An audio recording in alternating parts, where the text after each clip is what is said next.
नमस्कार, मी रेणुका. बुलेटिनमध्ये तुमचं स्वागत आहे. सगळ्या बातम्या आपण बघतोय, पण बुलेटिनच्या सुरुवातीला आपण बातमी बघणार आहोत एका खेळाडूची. मराठमोळ्या दत्तू भोकनळची परवड होत असल्याचं आता समोर आलंय. कारण अगदी सुरुवातीलाची बातमी आपण बघतोय, ज्याच्यामध्ये आगामी ऑलिम्पिकसाठी ज्याची तयारी तो करत होता दत्तू भोकनळ, त्याच्यातून त्याचा सराव थांबवण्यात आलाय दत्तूची, अशी देखील माहिती कळतेय. सराव शिबिरातून त्याला हटवण्यात आलाय. दत्तूनं न्यूज 18 लोकमतशी बोलताना हा गौप्यस्फोट केलाय. दत्तू भोकनळने अनेकदा या संदर्भात पत्रव्यवहार केला आणि उत्तर मात्र मिळू शकलं नाही आणि त्यामुळे लष्करी सेवेचा राजीनामा देण्याची नामुष्की त्याच्यावर ओढवली आहे. त्यामुळे त्यांनी एकच सवाल उपस्थित केलाय की नेमकं माझं काय चुकलं, असा सवाल त्यांनी आता उपस्थित केलाय. त्यानं आता गावी शेती करायला सुरुवात केली आहे. या सगळ्या फेडरेशनच्या राजकारणाचा त्याला फटका बसलाय का आणि म्हणून त्याला डावललं जात आहे का, असा प्रश्न यामुळे उपस्थित होतोय.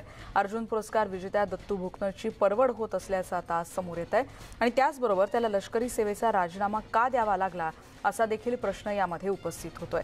त्याला का हटवण्यात आलं सराव शिबिरातून? त्याच्या हक्काचा समज त्याचं सराव शिबिर असेल तर त्याच्यातून का त्याला त्याच्यापासून हटवण्यात आलंय, अशा सगळ्याच प्रश्नांची उत्तरं जाणून घेण्याचा आपण प्रयत्न करतोय.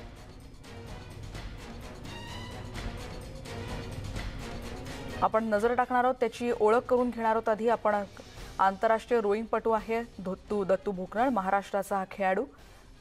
अर्जुन पुरस्कार प्राप्त हा खेळाडू आहे. दत्तू भोकनळ हा मूळचा नाशिकचा आहे. सैन्यात भरती झाल्यानंतर त्यानं रोईंगला सुरुवात केली. रोईंगमध्ये 2016 साली त्यांनी रिओ ऑलिम्पिक गाठलं होतं. जागतिक पातळीवर रोईंगमध्ये त्यांनी नाव कोरलं होतं. रोईंग स्पर्धेत 2014ला भारताला सुवर्णपदक त्यामुळे प्राप्त झालं. त्याच्या कामगिरीबद्दल पंतप्रधानांनी देखील त्याचं कौतुक केलं होतं. पण या संदर्भात आणखीन प्रश्न विचारण्यासाठी थेट आपण दत्तू भोकनळ सत्ता आपल्या सोबत आहेत, त्यांच्याशी आपण थेट संवाद साधणार आहोत. आंतरराष्ट्रीय रोईंगपटू दत्तू भोकनळांची व्यथा काय आहे, न्यूज 18 लोकमतद्वारे ती मांडण्याचा आम्ही प्रयत्न करतो आहोत. दत्तू, तुमचं स्वागत या चर्चेमध्ये. आणि अगदी सुरुवातीपासून आम्हाला सांगाल की लष्करी सेवेचा राजीनामा देण्याची नामुष्की तुमच्यावर का आली, तुमची कशा रीतीनं परवड होतीये, का तुम्हाला सराव शिबिरातून डावललं असं तुम्हाला वाटतं? सर्वप्रथम नमस्कार. नोव्हेंबर महिन्यात कॅम्प चालू होता पुण्यामध्ये आर्मी रोईंग नोडला. तर त्या कॅम्पमध्ये सकाळची माझी प्रॅक्टिस झाली आणि प्रॅक्टिस झाल्यानंतर मला मेसेज आला ऑफिसमधनं की तुम्हाला कॅम्पमधून हटवण्यात आलं. पण त्यानंतर मी त्यांना विचारण्यात आलं कॅम्पमधून मला का हटवण्यात आलं. माझं त्यावेळेस कुठलीही ट्रायल नव्हती किंवा कुठलाही स्पीड वर्क नव्हता किंवा सिलेक्शन त्यावेळेस कुठलंही नव्हतं. प्रॅक्टिस व्यवस्थित चाललेली होती आणि अचानक कॅम्पमधून हटवण्यात आलं. तेव्हा मी त्यांना विचारलं की मला त्यातलं पत्र द्या. कुठलंही पत्र दिलेलं नाही. मी त्यांना विचारण्यात आलं की का हटवण्यात आलं, असं वारंवार पत्रव्यवहारही केला तरी त्याच्या अजूनपर्यंत त्यांनी रिप्लाय दिलेला नाही. आणि कॉलही करण्याचा प्रयत्न केला फेडरेशनला, तर त्यांनी डायरेक्ट रिप्लाय देणंच नंतर बंद केलं. पहिल्यांदा 1-2 दिवस कॉल उचलला, नंतर कॉल उचलणंच बंद करून टाकलं. म्हणजे हे साधारण तुम्ही किती दिवसांपासून करताय हा फॉलोअप? मी नोव्हेंबर 2020 पासून हा फॉलोअप कंटिन्यू करतोय आजपर्यंत. आणि कुठल्या पातळीपर्यंत तुमची ही तुमच्या याची दखल घेतली जात नाही असं तुम्हाला वाटतं? म्हणजे तुमचे कोच असतील किंवा अन्य त्या ज्या मार्गाने तुम्ही प्रयत्न केलाय, कुठपर्यंत हा सगळा फॉलोअप करण्याची गरज आहे असं वाटतं तुम्हाला? आणि कोणी याकडे लक्ष द्यायला पाहिजे, कोणी याला उत्तर द्यायला पाहिजे, दाद द्यायला पाहिजे असं तुम्हाला वाटतं की जेणेकरून सूत्र हलू शकतील? माझी आता अपेक्षा एवढीच आहे की महाराष्ट्र शासनाने व केंद्र शासनाने यात दखल घ्यायला हवी. कारण फेडरेशनच्या मनात येईल त्यावेळेस ते बॅन लावतं माझ्यावरती कुठलंही कारण नसताना, किंवा कोणालाही ज्यावेळेस पत्रकार परिषद घेता माझा प्रश्न येतो त्यावेळेस सांगता अनडिसिप्लिन आहे, दत्तू फिट नाहीये. हे फक्त काहीतरी कारण देऊन बात टाळताय माझ्यावाली. कोण यामध्ये? आणि बऱ्याचशाच वेळेस मी त्यांना हो, बोला. मला असं विचारायचं, तुम्ही जसं म्हणालात की त्याच्यामध्ये तुम्ही फिट नाहीत असं सांगितलं जातं, हे कोणत्या कशाच्या आधारावर तुमच्याविषयी असं बोललं जातं? याविषयी तुम्ही काही तपास केला होतात का? या संदर्भात तुम्हाला काही उत्तर मिळालं? मी त्या संदर्भात सुद्धा त्यांच्यासोबत पत्रव्यवहार केला होता, कॉलवरती विचारणा केली, पण कुठलंही उत्तर अजूनपर्यंत देण्यात आलं नाही. मला का हटवलं, माझ्याबद्दल का तुम्ही बदनामी करताय, की मी अनफिट आहे किंवा अनडिसिप्लिन आहे, असं वेगवेगळे आरोप माझ्यावरती का केले जात आहे, त्याचे कुठलेही मला रिप्लाय देत नाही ते. आणि साधारण तुम्ही नोव्हेंबर 2020 पासून या सगळ्यावर तुम्ही लक्ष ठेवून आहात आणि यासाठी फॉलोअप करताय असं तुमचं म्हणणं आहे. या संदर्भातले या तुमच्या क्षेत्रातले अन्य हो. खेळाडूंशी तुम्ही काही बातचीत केलीत का की जेणेकरून त्यांच्या मार्फत तुम्ही वरिष्ठांपर्यंत पोहोचू शकाल?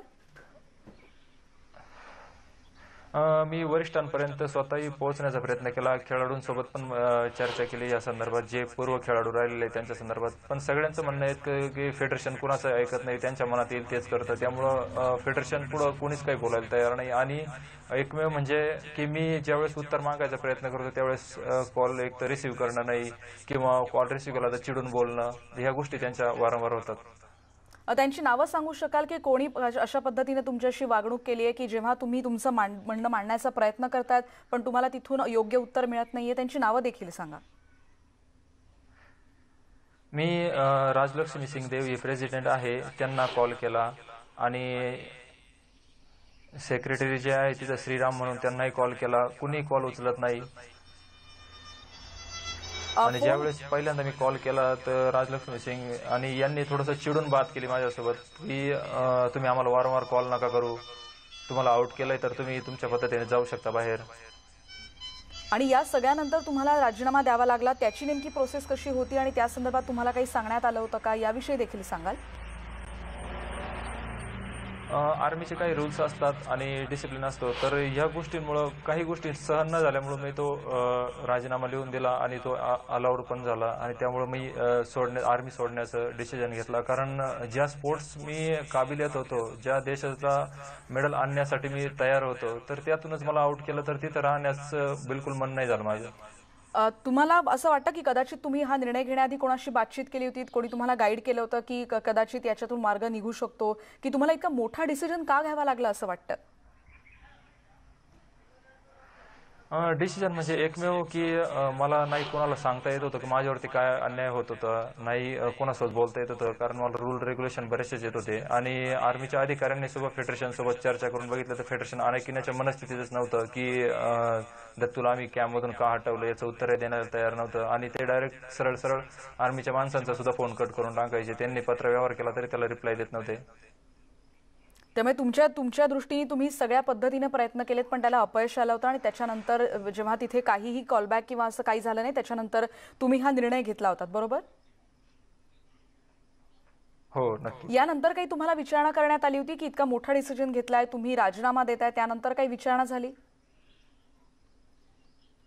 नाही, विचारणा बिलकुल नाही. मी त्यांना सांगितलं की आता नाही इथं म्हणजे माझं व्यवस्थित नाही होऊ शकत, काय मला देशासाठी खेळायचंय तर मी माझ्या पद्धतीनं व्यवस्थित करू शकतो. कारण खूप प्रयत्न केले मी की आर्मीच्या रूल्समध्ये राहून, कारण काही रूल्स रेग्युलेशन येतं त्यामुळे मी पुढचं काही पाऊल उचलू शकलो नाही. त्यामुळे मी हा डिसिजन घेतलेला आहे. बरोबर, हा निर्णय तुम्ही घेतलात. आपण या संदर्भात तर बोलूया. आणि हा डिसिजन, ही जी वेळ आहे ही फक्त मला फेडरेशनमुळे आलेली आहे. बरोबर, आपण आणखीन या क्षेत्रात कोणाकोणापर्यंत पोहोचता येतं त्याचा प्रयत्न करणारच दत्तू. पण हा झाला एकीकडे हा सगळा तांत्रिक भाग झाला, पण या सगळ्यामुळे एका खेळाडूला काय सहन करावं लागतं जेव्हा की तुम्ही देशाचं नेतृत्व केलेलं असतं, तिथे यश संपादन केलेलं असतं, पंतप्रधानांनी ज्याचं कौतुक केलेलं असतं, आणि अशा वेळेला इतक्या मोठ्या काळाला तुम्ही कसं सहन केलं त्याविषयी देखील सांगा की हा काळ तुमच्यासाठी किती कठीण होता?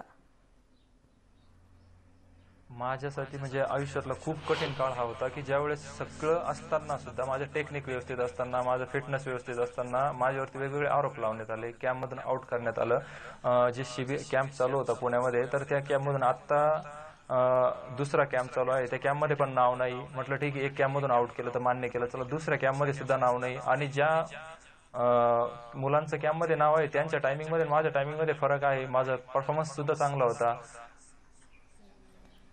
दत्तू, जसं तुम्ही म्हणताय की परफॉर्मन्स बरोबर होता, पण एकीकडे सराव शिबिरापासून तुम्हाला वंचित ठेवण्यात आलं होतं. यामुळे तुमच्या फिजिकल फिटनेसवर कसा परिणाम होऊ शकतो जर योग्य सराव मिळाला नाही तर?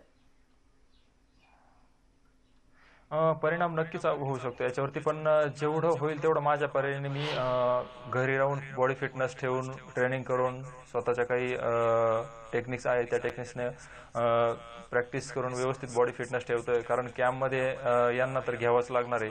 कारण बऱ्याचशाच वेळेस मी प्रयत्न केले की आता विषय हा देशाचा आहे. बरोबर. तुम्ही फिटनेस एकीकडे ठेवताय, पण या सगळ्यामध्ये तुमची मानसिक ताकद देखील मोठ्या प्रमाणावर खर्च झाली असणार आहे, की एकीकडे आपण मोठ्या खेळात खेळून आलेलो आहोत, देशाचं जिथे प्रतिनिधित्व केलं आणि तिथे आता आपल्याला जाता येत नाहीये. या संदर्भात मानसिक तुम्हाला कसा त्रास झाला आणि त्याच्यातून तुम्ही कसे बाहेर आलात याविषयी देखील सांगाल? अनलिमिटेड मानसिक त्रास झालेला, कारण एक लिमिट असतं कोणत्याही गोष्टीला. आणि यांनी म्हणजे न काही सांगता, एक तर आपल्याला समोर दिसतंय की आपल्याला कॅममधून आउट करताय, ते मान्य करू शकतो, पण न काही दिसताना आपण स्वप्न ऑलिम्पिकचे घेऊन चालतोय आणि अचानक आपल्याला कॅममधून आउट करण्यात येत आहे. त्यावेळेस म्हणजे अति वाईट मनस्थिती झाली होती माझी. दत्तू, या संदर्भात स्थानिक आमदार असतील, लोकप्रतिनिधी असतील किंवा तिथले खासदार असतील, आमदार असतील, यांनी तुमच्यापर्यंत पोहोचण्याचा प्रयत्न केला? भारतीताई ज्या खासदार आहेत आपल्या नाशिक जिल्ह्याच्या, तर त्यांच्या कानावरती हा विषय मी टाकलेला होता. स्थानिक आमदार आहे त्यांच्या कानावरती हा विषय टाकलेला. त्यांनी सर्वांनी आता यात लक्ष केंद्रित करायला चालू केलंय आणि पुढे फॉलोअप पण याच्यात होईल अशी अपेक्षा आहे. तुमच्याशी बातचीत अशीच सुरू ठेवणार आहोत. आपल्यासोबत महाराष्ट्र रोईंग असोसिएशनचे अध्यक्ष संजय वळवी सर आता आपल्यासोबत आहेत. संजय सर, तुमचं स्वागत या चर्चेमध्ये. इकडे आपण दत्तूची व्यथा ऐकतोय आणि कशा रीतीने त्याची परवड सुरू आहे, सराव शिबिरातून त्याला हटवण्यात आलाय असं ते सविस्तर आपल्याला सांगतायत.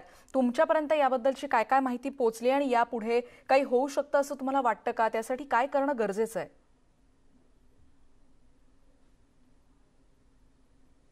आमचं तर असं म्हणणं आहे की दत्तूने आपली प्रॅक्टिस चालू ठेवावी, त्याचे परफॉर्मन्स टेस्ट केला जाईल आणि आपण परत योग्य तो निर्णय घेता येईल.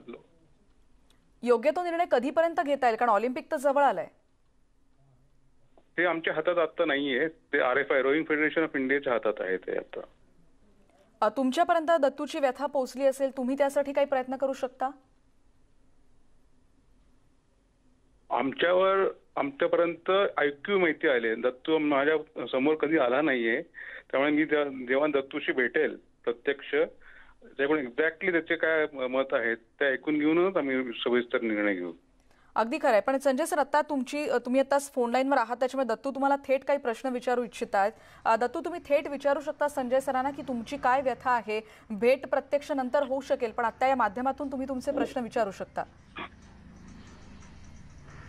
मी महाराष्ट्र रोईंग असोसिएशनचे संजय वळवी सर इथं आहे. तर माझा हाच प्रश्न आहे की महाराष्ट्राकडून आपण हा पॉईंट उचलून धरला पाहिजे की महाराष्ट्राच्या खेळाडूंवरती अजून किती वेळेस अन्याय करायचा. आजपर्यंतचं जर सर आपण बघितलं तर महाराष्ट्राचे फक्त 1 ते 1.5 वर्षापर्यंत ते 2 वर्षापर्यंतच खेळाडू कॅम्पमध्ये असतात. बाकीच्या राज्याचे खेळाडू जास्त दिवस कॅम्पमध्ये असतात. याचा काय पॉईंट असू शकतो?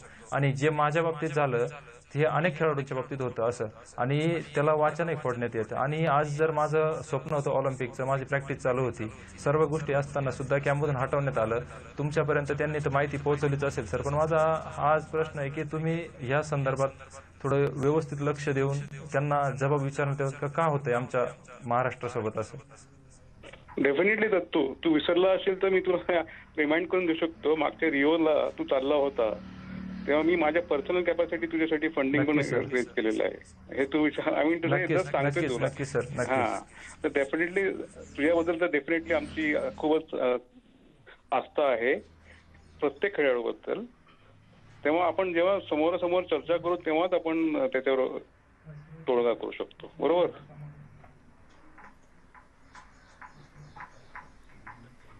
संजय सर, ही भेट लवकरात लवकर होऊ शकते जेणेकरून कदाचित प्रयत्न केले जाऊ शकतात ऑलिम्पिकसाठी, किंवा निदान त्याचा तोपर्यंत सराव शिबिर सुरू होण्याआधी त्याच्यासाठी ऑफिशियल काय प्रोसेस असेल ती पण सांगू शकाल? नाही, ती आम्हाला मॅनेजिंग कमिटी बद्दल डिस्कस करायला आहे आणि मग आम्ही तुम्हाला डिस्कस सांगू शकतो. आता ऑफ हँड काही सांगू शकत नाही. First let us have a meeting with him and then definitely we can take things forward. Definitely त्याच काय इश्यू नाहीये. बरोबर. संजय सर, ही भेट साधारण कधी होऊ शकेल असं वाटतं? म्हणजे दत्तू आता समोर आहेतच, त्यांच्या मार्फत किंवा ते देखील हा प्रश्न विचारू इच्छित आहेत? उद्यापासून कधीही भेटू शकतो. तुम्हाला कुठे भेटावं लागेल ते दत्तू? तुम्ही देखील बोलून घ्या त्यांच्याशी. भेट कधी होणं गरजेचं आहे जेणेकरून पुढची प्रोसेस सुरू होऊ शकेल असं वाटतं? शुअर. दत्तू, ते म्हणतायत की तुम्ही उद्यापासून कधीही त्यांना भेटू शकता. ठीक आहे मॅडम, ही लवकरात लवकर 1-2 दिवसात भेट घेण्याचा प्रयत्न करतो मी त्यांची.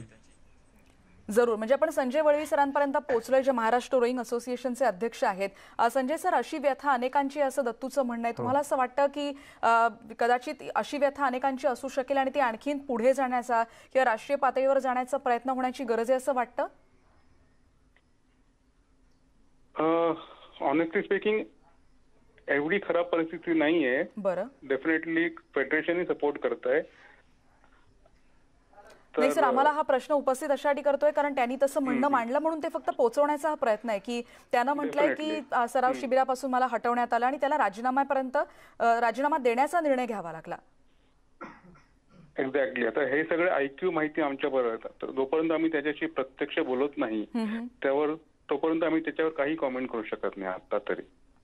I hope you can understand. हो हो. संजय सर, अगदी शेवटचा प्रश्न की समज आता दत्तूंनी तुमची भेट घेतली आणि त्याच्यानंतर जे काही तुमचं डिस्कशन होईल त्याच्यातून कदाचित मार्ग निघेल अशी अपेक्षा आपण करूयात. यापुढे काय होऊ शकतं असं वाटतं की जेणेकरून ही बाब पुढे पोहोचू शकते? त्याचं सराव शिबिर होऊ शकतं का, किंवा ऑलिम्पिक पात्रता फेरी कशी, त्या पुढची प्रोसिजर काय आहे हे आम्हाला सांगू शकाल? म्हणजे त्याचा टेक्निकल भाग. कारण ते आमच्या हातात अजिबात नाहीये. ते RFI आणि इंडियन ऑलिम्पिक असोसिएशनच्या हातात आहे. बरोबर. माझ्या हातात म्हणजे हे राज्य पातळीवर आहे आणि महत्वाची पातळी आहे राष्ट्रीय, आणि तिथे हा डिसिजन घेतला जातो. करेक्ट. बरोबर बरोबर. धन्यवाद, तुम्ही यात चर्चेत सहभागी झालात. आणि जसं आता दत्तू भोकनळ आपल्याशी संवाद साधतात आणि त्यांनी असं म्हटलंय की संजय वळवी सरांशी देखील ते बोलण्याचा प्रयत्न करणार आहेत आणि उद्यापासून कधीही संजय वळवी सरांना ते भेटू शकतात असं देखील आता त्यांनी या चर्चेमध्ये स्पष्ट केलंय. पण या सगळ्या पुढे दत्तू प्रश्न उपस्थित होत आहेत की तुमच्यासारखे आणखीन असे किती जण असतील असं वाटतं ज्यांच्यावर अन्याय झालाय असं तुम्हाला म्हणावं असं वाटतंय? नक्कीच मी आता सांगू शकतो, फक्त माझ्या पुरतच ही वेस्ट आपण मर्यादित ठेवली तर योग्य राहील. कारण असं खूप वेळेस झालेलं आहे. पण ते काय होतं, काही गोष्टी कोणी ना कोणी कुठंतरी ऍडजस्ट करून घेतं. म्हणजे ऍडजस्ट उदाहरणार्थ म्हणजे की त्यांना कॅम्पमध्ये इन करलं जातं किंवा मग त्यांना त्यांच्या स्टेटकडून थोडंसं प्रॅक्टिस हे होतं. तर आपल्याकडं जे म्हणजे पुण्यामध्ये कॅम्प लागला तर या कॅम्पमध्ये असून सुद्धा साईटला केलं जातं. या गोष्टीची विचारणा आता वळवी सरांसोबत बोलणंच होईल. ऍडजस्टमेंट केलं जातं म्हणजे इतर राज्यांकडून ऍडजस्टमेंट केलं जातं असं तुम्हाला म्हणायचंय किंवा असं तुम्हाला म्हणणं मांडायचंय?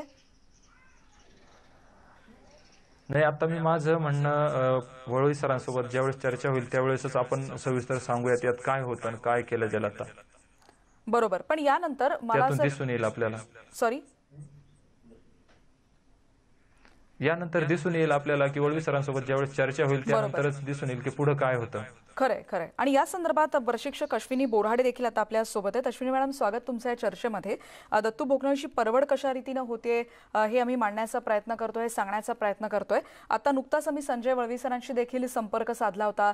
त्यांनी देखील यामध्ये म्हटलंय की कदाचित ते उद्यापासून येणाऱ्या 2-3 दिवसात ही भेट होऊ शकेल. तुमचं याबद्दल काय म्हणणं आहे? तुमची या सगळ्या प्रकरणाबद्दल काय पहिली प्रतिक्रिया तुम्हाला मांडावीशी वाटते? ऍक्च्युली सर्वप्रथम मी हे सांगू इच्छिते की दत्तू हा अतिशय ग्रामीण भागातला आहे, सगळ्यांना माहीतच आहे. परंतु दत्तूवर हा जो अन्याय आहे ऑलिम्पिक पासून त्याला दूर ठेवण्यात येते, हा अन्याय त्याच्यावर पहिल्यांदा होत नाहीये. ऍक्च्युली वास्तविक पाहता यावर खूप लक्ष केंद्रित करण्याची गरज आहे.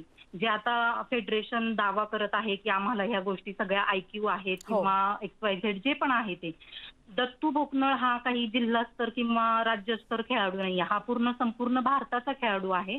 आणि त्याने देशाचं प्रतिनिधित्व करत रोईंगमध्ये सगळ्यात सर्वोच्च स्थान मिळवलेलं आहे. आणि अशा खेळाडूला जर फेडरेशन जाणून बुजून जर डावलत असेल तर हा वास्तविक दत्तू भोकनळचा आपल्या महाराष्ट्रावर होणारा अन्याय आहे. की हा खेळाडू सर्वप्रथम कष्टातून ज्यावेळी एखादा प्लेअर उभा राहतो त्याला न सांगता ज्यावेळी कॅम्पमधून बाहेर काढलं जातं आणि त्याला न सांगता त्याच्यावर बंदी लावण्यात येते. वास्तविक पाहता मे बी तुम्हाला माहित नसेल की दत्तूच्या 4 ते 5 आंतरराष्ट्रीय स्पर्धा फेडरेशनच्या चुकीमुळे हुकलेल्या आहेत ऑलिम्पिकच्या अगोदरच्या. तर याला जबाबदार कोण? या सगळ्यामध्ये तुम्हाला असं वाटतं की त्यांना लेखी अर्ज करणं देखील आता अपेक्षित आहे किंवा नव्यानं कदाचित ही प्रोसेस सुरू होऊ शकते? वास्तविक पाहता दत्तूने सर्वतोपरी प्रयत्न केलेत. आपल्या बंदी उठवण्यामध्ये नाशिकचे ज्या खासदार आहेत डॉक्टर भारतीताई पवार यांनी खूप मोलाचं सहकार्य केलं आहे दत्तूला, की त्यांच्या सहकार्याने दत्तूची बंदी उठवण्यात आली. माजी मंत्री जे होते आपले क्रीडा मंत्री किरण रिजिजू सर यांनी खूप सहकार्य केलं की ज्याच्यामुळे दत्तूची बंदी उठवण्यात आली. परंतु दत्तूला ऑलिम्पिक पासून का रोखण्यात आलं हा सगळ्या तमाम महाराष्ट्राला, तमाम भारतीयांना पडलेला हा प्रश्न आहे की ऑलिम्पिक वारी का हुकावी एखाद्या आंतरराष्ट्रीय खेळाडूची, त्याचा टायमिंग चांगला असताना. तो प्रॅक्टिसही चांगली करत होता आणि आता फेडरेशन त्याला कारण दाखवा नोटीस देते की बाबा तुम्ही अनडिसिप्लिन आहात. कशामुळे दत्तू अनडिसिप्लिन आहे? फेडरेशनने दाखवून द्यावं. बरोबर, तिथे तर त्याला दाद मिळत नाहीये असं दिसतंय. पण तुम्हाला असं वाटतं की या सगळ्यामध्ये काही तांत्रिक गोष्टी देखील असू शकतात? नाही, तांत्रिक गोष्टी असूच शकत नाही. कारण ऑलिम्पिक सारखा मोठा गेम असताना तुम्ही जाणून बुजून एखाद्या खेळाडूवरती जर टार्गेट करत असाल तर या गोष्टीला तांत्रिक अडचण म्हणू शकत नाही. बरोबर, तुम्हाला असं वाटतं की त्याच्यावर अन्याय होतोय आणि त्यांना बाजू मांडण्याची गरज आहे? तर या आधी देखील अश्विनीताई म्हणतायत की तुमच्यावर या आधी देखील अन्याय झाला, या संदर्भात तुम्ही लेखी अर्ज दिला होता, तक्रार अर्ज दिला होता का, किंवा ती मांडण्याचा प्रयत्न केला होता?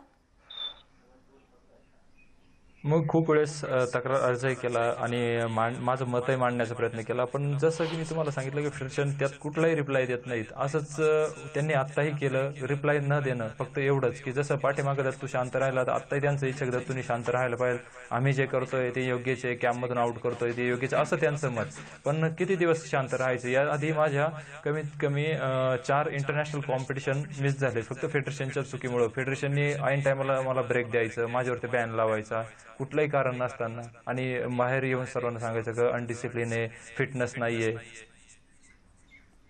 बरोबर आहे, तुम्ही तुमची व्यथा मांडताय. आणि आता आपण जसं संजय वळवी सरांशी देखील बोललो आणि त्याचबरोबर अश्विनी बोराडे देखील आता आपल्या सोबत होत्या. आणि जसं आता तुमचं संजय वळवी सरांशी काही बोलणं होईल, आत्ताची ऑलिम्पिक ची एकीकडे तयारी सगळ्यांची सुरू आहे, पण त्या दरम्यान तुम्हाला या सगळ्यातून मुकावं लागतंय, हेच याच्यातून मांडण्याचा तुमच्या मार्फत हा प्रयत्न होता. आणि संजय वळवी सरांची तुमची भेट होऊ दे आणि कदाचित त्याच्यातून सकारात्मक काही होऊ दे, तुमची व्यथा मांडण्याचा हा प्रयत्न होता. तुम्ही तुमचं म्हणणं मांडलं ते जरूर पोचवण्याचा आम्ही प्रयत्न करतोय. पण याबद्दल धन्यवाद आणि तुम्हाला तुमच्या पुढच्या कारकिर्दीसाठी शुभेच्छा. दत्तू भोकनळ यांची परवड होती असं त्यांनी आपली व्यथा मांडली. आणि या संदर्भात संजय वळवी, जे महाराष्ट्र रोईंग असोसिएशनचे अध्यक्ष आहेत, त्यांनी म्हटलंय की ही भेट आम्ही कदाचित ते 2 दिवसात त्यांना भेटतील असं देखील त्यांनी म्हटलंय. आणि बघूयात पुढे काय काय घडामोडी घडतायत. इतरही बातम्यांसह पुन्हा भेटूयात, पण एका ब्रेक नंतर. पहा फक्त न्यूज 18 लोकमत.